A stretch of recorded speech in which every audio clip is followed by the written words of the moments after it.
Et on va parler biotech ce matin et avancées technologiques. On est en compagnie d'Alexis Génin. Bonjour Alexis. Bonjour. Vous êtes responsable de la stratégie d'innovation chez ICM et directeur des applications. Exactement. C'est bien ça. Et Lyuma Tokitsu. Bonjour Lyuma. Bonjour. Vous êtes fondateur d'Ancientiam et incubé au sein de l'Institut du cerveau et de la moelle épinière. Alors ça, c'est peut-être une nouveauté pour beaucoup. Donc Alexis, on vous laisse expliquer au sein justement de cet institut qui est aujourd'hui à la Pitié-Salpêtrière, mais demain également dans la toute nouvelle station F, eh bien, vous avez développé tout un écosystème pour favoriser le développement de biotech. Oui. La vision fondatrice de l'ICM, c'est de créer un gigantesque centre de développement de solutions pour les maladies du système nerveux. Et pour développer ce gigantesque centre, il faut rassembler toutes les compétences.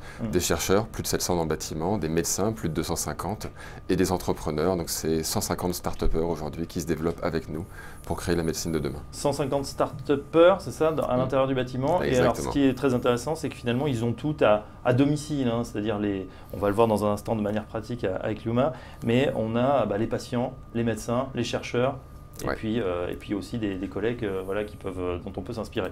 C'est exactement ça. Donc l'idée est d'accélérer les développements de ces startups en leur permettant d'avoir accès à tout. Ça commence par le café, le Wi-Fi, mais ça va jusqu'à l'accès à un réseau de 25 plateformes technologiques de pointe, et puis surtout ce réseau médical et scientifique qui permet d'aller extrêmement vite dans le développement de produits.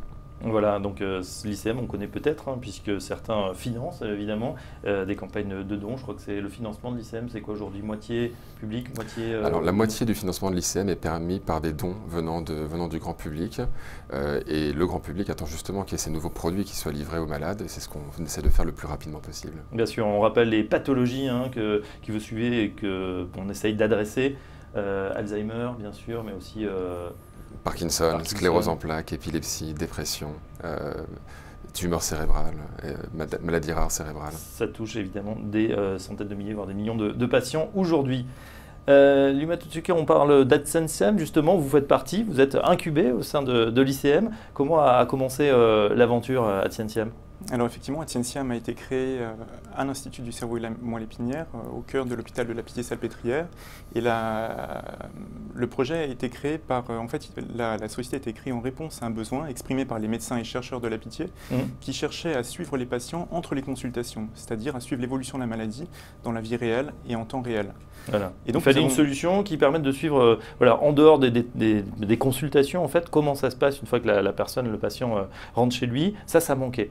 Exactement. Et c'était en 2013, au moment où le smartphone commençait à se généraliser. Et donc, nous avons créé une solution permettant de créer des interactions avec le smartphone du patient pour collecter de la donnée issue de la vie réelle du patient. Donc ce sont à la fois des données déclaratives, des réponses à des questions, et puis de plus en plus des données objectives.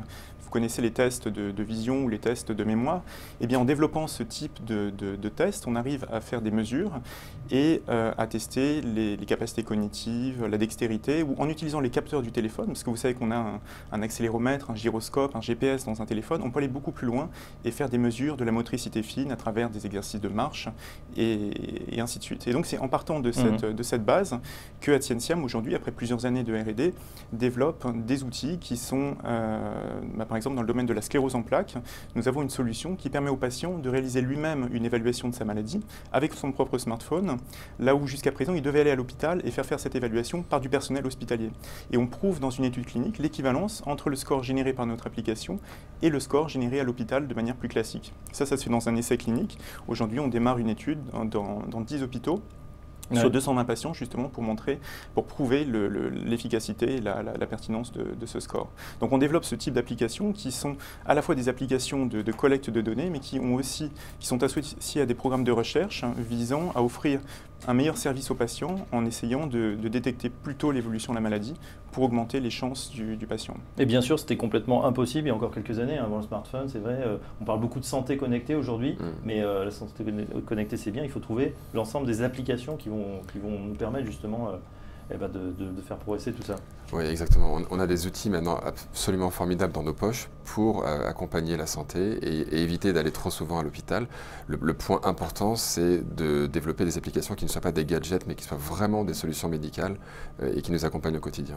Effectivement, là, on est sur des applications qui sont considérées, même si c'est du logiciel, qui sont considérées comme du dispositif médical et donc qui font l'objet d'un enregistrement réglementaire bien précis. L'intérêt justement de l'incubateur, on a dit un mot tout à l'heure, c'était pour vous le fait déjà d'avoir le café, le Wi-Fi évidemment, mais pas que, d'avoir aussi un pool finalement de chercheurs, d'avoir aussi les spécialistes sur place avec qui vous pourriez interagir. Oui, alors au-delà du café et du Wi-Fi, effectivement, pour nous, ça a été une chance extraordinaire puisque on est dans un domaine assez particulier. Dans d'autres domaines, la start-up peut innover seule, mais je pense que dans le domaine de la santé, l'innovation doit vraiment venir d'un écosystème. C'est-à-dire qu'on a besoin des patients, on a besoin des médecins et des chercheurs. Les patients, parce que ce sont les seuls finalement qui peuvent nous dire si l'application a un vrai sens et si elle sera utilisée dans la durée. Beaucoup d'applications sont abandonnées au bout de quelques semaines. Les médecins, parce qu'ils sont également utilisateurs de l'application, et si le patient utilise l'application mais que son médecin refuse de la prendre en compte, eh bien c'est inutile.